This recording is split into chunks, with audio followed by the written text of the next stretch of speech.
Bonjour, je m'appelle Nathalie Latouche, je suis enseignante pour la formation assistance à la personne en établissement de santé et à domicile. J'enseigne pour le CFP de l'Estuaire au pavillon Forestville.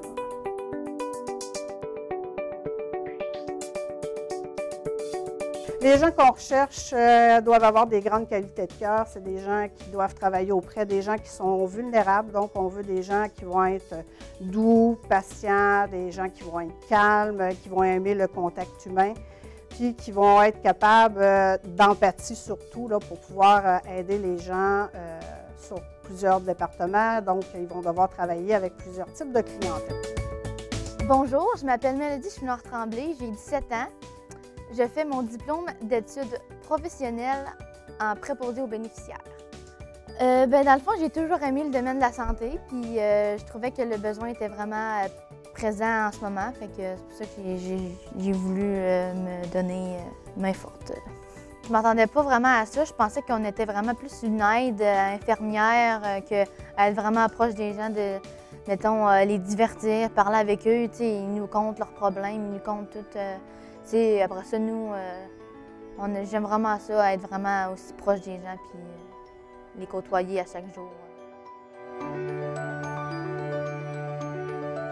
La formation est d'une durée de 790 heures répartie sur 15 compétences, dont 3 stages, un en CHSLD, un à l'hôpital et un à domicile. Au travers de ces compétences-là, les gens vont apprendre à communiquer, les relations d'aide. Ils vont apprendre tous les soins de base qui sont l'élimination, l'hygiène, l'alimentation, l'habillement.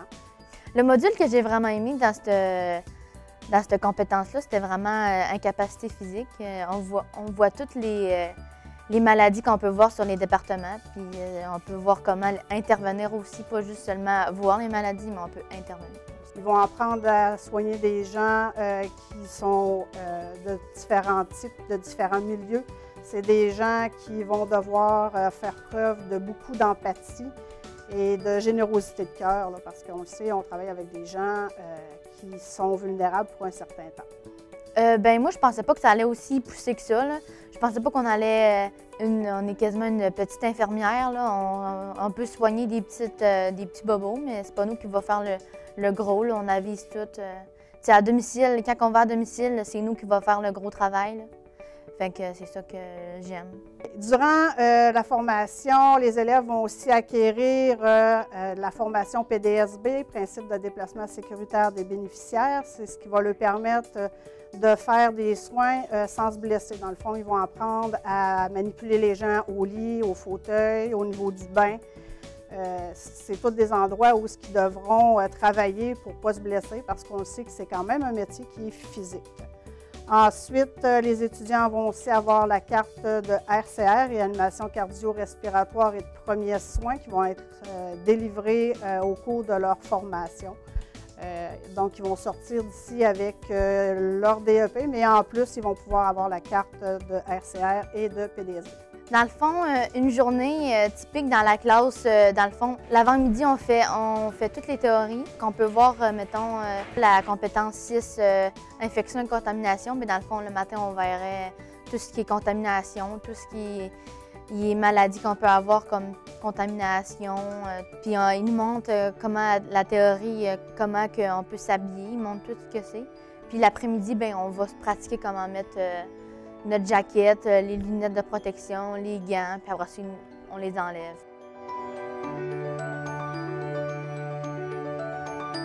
Une fois que la formation est terminée, puis je dirais même avant que la formation soit terminée, les gens vont travailler pour le centre intégré en grande majorité. Ils pourront travailler sur la majorité des départements, soit les CHSLD, l'hôpital, médecine, chirurgie, l'urgence. Puis maintenant, même en salle d'opération, les préposés sont admis. En chirurgie d'un jour aussi. Dans le fond, on garantit pratiquement le 100% d'emploi à la fin du DEP.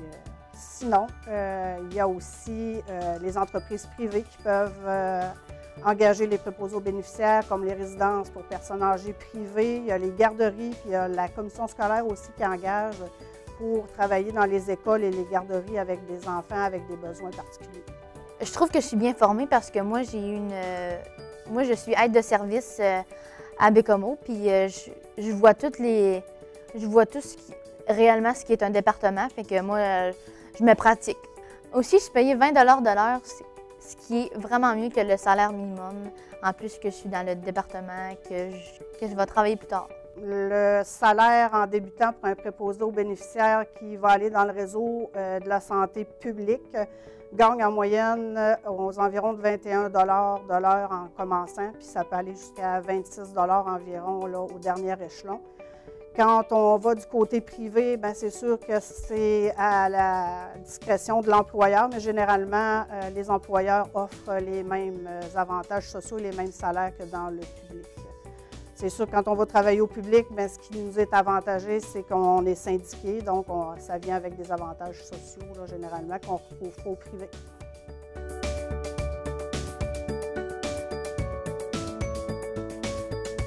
Ce qui va être intéressant de venir étudier au CFP de l'Estuaire, c'est qu'on a des beaux grands laboratoires, le matériel est neuf, on utilise les mêmes lits qu'en hôpitaux, donc c'est le même matériel que nos étudiants emploient ici, ça va être le même qu'ils vont avoir quand ils vont être rendus à l'emploi dans les hôpitaux ou dans les CHSLD. Ce qui est bien de faire ma formation professionnelle au CFP de l'Estuaire, c'est que les matériels sont récents. J'ai le temps après l'école d'aller, mettons, faire de la raquette. On a des beaux sentiers, tout est proche de l'école, tu peux te rendre à pied, c'est facile d'accès. Aussi, on a un accès facile aux profs. On a aussi une salle de bain qui est complètement adaptée avec un bain hydraulique, une chaise hydraulique. Donc, encore une fois, les étudiants vont pouvoir se pratiquer avec le même matériel qui va être employé dans le réseau de la santé par la suite. Dans le fond, moi, je fais mon cours dans ma région, fait que ça ne me coûte pas vraiment de sous supplémentaires. Puis en plus, j'ai une job. Dans le fond, moi, je travaille une fin de semaine sur 2, ce qui me laisse le temps d'étudier, à relire mes notes, à relire mes cahiers, puis faire les formatifs que le prof nous donne. Puis ça me laisse le temps d'avoir aussi une vie sociale. Une fin de semaine sur 2, je peux voir du monde, je peux sortir, tu sais. L'avantage de venir étudier en région, c'est que nos groupes sont quand même plus petits, plus restreints. En moyenne, on a une douzaine d'étudiants par classe. Donc, ça nous permet d'avoir un meilleur contact. C'est plus chaleureux, on est plus près des gens. Et puis, dans la région, bien, comme tout le monde se connaît, bien, c'est plus facile de pouvoir offrir des ressources qui sont même de l'extérieur du CFP. Là. Dans le fond, ce métier-là, j'aime vraiment ça parce qu'on est vraiment au cœur du métier, puis on est vraiment proche des gens. Fait que c'est ça que j'aime vraiment. Fait que je regrette pas mon choix.